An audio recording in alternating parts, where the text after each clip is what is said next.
सूरतुल लहब। लहब ये कुनियत है, ये रसूलुल्लाह सल्लल्लाहु अलैहि वसल्लम का चचा था। इसका असल नाम था अब्दुल उज़्ज़ा, लेकिन यहाँ पे इसकी क्या बयान की गई है, कुनियत बयान की गई है। तब्बत यदा अबी लहबिन व तब, क्या कहा गया, तब्बत टूट जाए, यदा हाथ, अबी लहब किसके, अबी लहब के, व तब और वो तबाह हो जाए।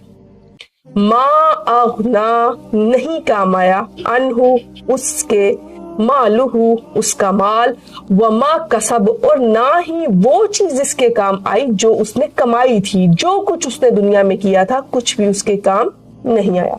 सा जल्दी, यस्ला वो दाखिल किया जाएगा, नारन आग में, ज़ात लहब कौन सी, शोलों वाली आग में, वम्राअतुहु और उसकी बीवी, हम्मालतल हतब उसकी बीवी लकड़ियों का गट्ठा उठाने वाली है या उठाई होगी, फी जीदिहा और उसके गर्दन में, हब्लुन रस्सी है, मिम मसद छाल की, खजूर की छाल की रस्सी है। अबू लहब का ही जिक्र क्यों आया, सवालात पैदा होते हैं। हुजूर के और भी तो बहुत ज्यादा चचा थे, तो एक का ही जिक्र क्यों किया गया, इसकी क्या वजूहात थी, और बीवी का जिक्र फिर क्यों खास तौर पे किया गया, ये हम इसको इस सूरत में अभी देखते हैं। इसकी तशरीह में तमाम चचाओं में से अबू लहब का ही जिक्र क्यों किया गया, इसका असल सबब ये था कि जहां मुहब्बत, हिमायत और नुसरत की तवक्को हो, वहां से शदीद अदावत का इजहार, शदीद गुस्से का या दुश्मनी का इजहार ज्यादा तकलीफदा होता है। अबू लहब चूंकि हुजूर अलैहिस्सलाम का हकीकी चचा भी था और बनी हाशिम का रईस भी था, पड़ोसी भी था, खूनी रिश्तेदार भी था, खानदानी जिम्मेदारी और हमसायगी तीनों तकाजे ये थे कि वो आपका साथ देता। इसने इन सब ताल्लुकात को बलाए ताक रखते हुए आपसे दुश्मनी की और आपको हर जगह पे तकलीफ पहुंचाने की कोशिश की, हत्ता कि जब सब ईमान ले आए या इस तरफ आना चाहते थे, लेकिन इसने फिर भी आपकी क्या की, दुश्मनी ही की। और ग़ज़वे बदर के बाद इसको एक फोड़ा निकलता है और वो पूरे जिस्म पे फैल जाता है और ये मर जाता है। बल्कि यहाँ तक है, मुफस्सिरीन ने ये भी लिखा है कि इसके दो बेटे थे, उतबा और अतीबा, और रसूल अलैहिस्सलातु वस्सलाम की दो बेटियां उनके निकाह में थी। ये नबूवत से पहले की बात है। अभी हुजूर अलैहिस्सलातु वस्सलाम को ज़ाहिरन नबूवत नहीं मिली। जब हुजूर को नबूवत मिलती है तो इसने अपने बेटों को धमकी दी कि अगर तुम उनको तलाक नहीं दोगे, उनको नहीं छोड़ोगे, तो मैं क्या करूंगा, मैं तुमसे ताल्लुक खत्म कर दूंगा। तो लिहाजा उन्होंने क्या किया, छोड़ दिया। और उसके बाद फिर रसूल अलैहिस्सलातु वस्सलाम को तंग किया, तकलीफें दी। आपने बल्कि फरमाया भी कि ये यहाँ पे फोत होगा। और कुछ अरसे के बाद उतबा या अतीबा था जिसको शेर ने अपना शिकार बना लिया।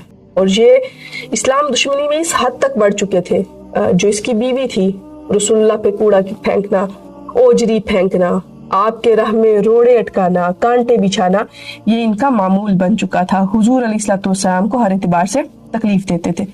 जब नबूवत का 7वां साल कुफार मक्का ने बनु हाशिम का बायकाट किया तो खानदान के गैर मुस्लिम अफराद भी कबायली असबियत की बिना पर साथ खड़े हो गए, मगर अबू लहब ने अपने ही खानदान के खिलाफ दुश्मनों का साथ दिया। बाजारों, इज्तिमाआत में हुजूर के पीछे पीछे जाता और लोगों से ये कहता था, नाउज़ु बिल्लाह, ये दीवाना है, इनकी बात को न सुनो।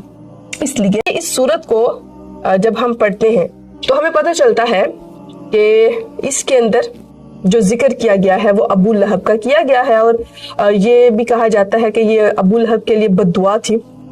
ये सूरत मक्का में नाजिल हुई थी। अच्छा, बद्दुआ के लिए ये लफ्ज कहेंगे।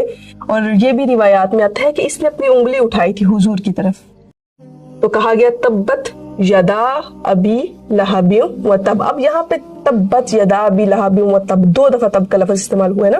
पहले से मुराद है तब्बत यानी बद्दुआ थी, और तब से मुराद था कि ये जो तुझे बद्दुआ दी जा रही है ये पूरी भी होगी, और वो फिर पूरी होके रही। एक सवाल ये भी पैदा होता है, हम इस सूरत को पढ़ रहे हैं, हमें इससे क्या मिल रहा है, या हमें इससे कौन सी, एक तो सवाब तो है قرآن پاک کو جب ہم پڑھیں گے ہر لفظ کے بدلے میں ثواب ہے، لیکن ہمیں اس سے کیا ملتا ہے؟ اس کی آگے والی آیت میں فرمایا ما اغنا عنہ مالہ وما کسب، جتنا بھی مال تھا وہ اس کے کام کوئی چیز اس کو بچا نہیں سکی، نہ اولاد بچا سکی، نہ بیوی بچا سکی. یہاں تک کہتے ہیں جب اس کو پھوڑا نکلا پورے جسم پہ پھیل گیا تو اس کو کوئی بھی نہیں بلاتا تھا، اور اس کو پکڑ کے جو حضور کی شان میں بے ادبی کرے گا وہ دنیا و آخرت میں رسوا ہوگا. اللہ کا غضب اس کا مقدر بن کر ہی رہے گا. ایسا کر ممکن نہیں جو حضور کی بارگاہ میں بے ادبی کرے اور اس کو پھر نجات مل جائے، اس کو نجات نہیں مل سکتی، بشرط یہ کہ اگر ایمان لے یا توبہ کر لے، اپنے کام پہ شرمندہ ہو جائے.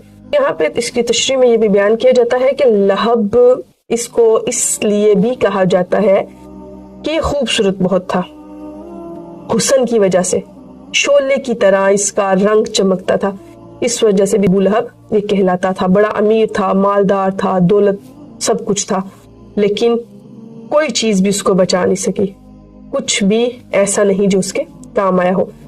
یہاں پہ پھر آگے فرمایا وامرأتہ، اس کی جو بیوی ہے، حمالۃ الحطب، لکڑیوں کا گٹھا اٹھانے والی ہے. لفظ حطب، حطب کے معنی ہوتے ہیں ایندھن کے، جلانے کے، لکڑی کو جلانا. اب سورہ لہب میں جو حمالۃ الحطب کہہ کر ابو لہب کی بیوی کے اس عمل کی طرف اشارہ ہے کہ وہ کانٹے دار لکڑیاں لا کر حضور کے راستے میں بچھایا کرتی تھی. اس کے ایک اور معنی بھی مفسرین نے بیان کیے ہیں، یہ بیان کیے ہیں کہ وہ لوگوں کے درمیان چگل خوری کر کے عداوت کی آگ بھڑکاتی تھی. ایک تو کیا تھی؟ کانٹے بچھاتی تھی، دوسری چگل خوری کیا کرتی تھی اور لوگوں کے درمیان عداوت کی آگ کو بڑکایا کرتی تھی. عربی محاورہ ہے جس میں کہا جاتا ہے فلان یحتب علی فلان، یعنی فلاں شخص دوسرے کے خلاف آگ بڑکاتا ہے. اسی لیے حدیث مبارکہ میں چگل خور کی سخت مذمت کی گئی ہے، بلکہ یہاں تک کہا گیا لا يدخل الجنت نمام، کہ جو چگل خور ہے وہ جنت میں داخل نہیں ہوگا. قطعت ان کے بھی لفظ آتے ہیں.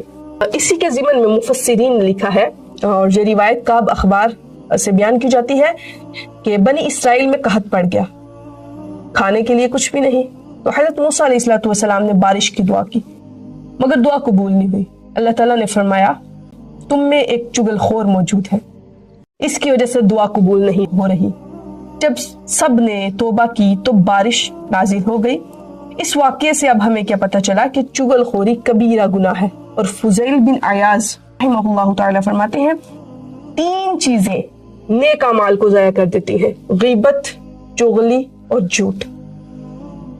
اور یہ اگر ہم دیکھیں ابھی ہمارے معاشرے میں یہ عام سی چیز ہے، کچھ لوگوں کی نیچر میں یہ چیز شامل ہوتی ہے. ایک بات کو سنا، اس کو آگے کیا، پھر آگے کیا، پھر آگے کیا. وہ ایک چھوٹی سی بات کئی جگہوں تک پہنچتی پہنچتی بالکل تبدیل ہو گئی.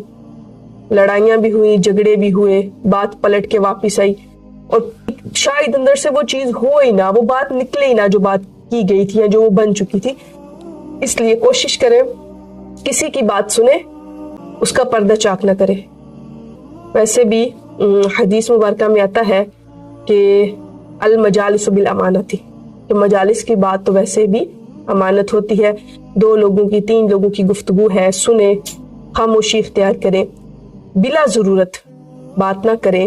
اگر آپ سے پوچھا جائے، اگرچہ آپ سچ بول رہے ہیں لیکن اس کو اس انداز میں کیا جائے کہ ہم لڑائی ڈلوانے والے نہ بنے، گھر توڑنے والے نہ ہوں، گھر جوڑنے والے بن جائے. فی جیدہا حبل من مسد، اس کی گردن میں مونج کی رسی ہوگی، ابو لہب کی بیوی کی گردن میں. روایات میں آتا ہے کہ وہ اپنے گلے میں قیمتی ہار پہنتی تھی اور اس ہار پر بہت ہی زیادہ فخر و تکبر کیا کرتی تھی، اور کہا کرتی تھی کہ جو میرا ہار ہے اس کو میں محمد صلی اللہ علیہ وآلہ وسلم کی دشمنی میں خرچ کروں گی. تو اللہ تعالیٰ نے فرمایا جس گردن میں آج جواہرات ہیں کل اس میں مونج کی رسی ڈال کر جہنم میں گھسیٹا جائے گا.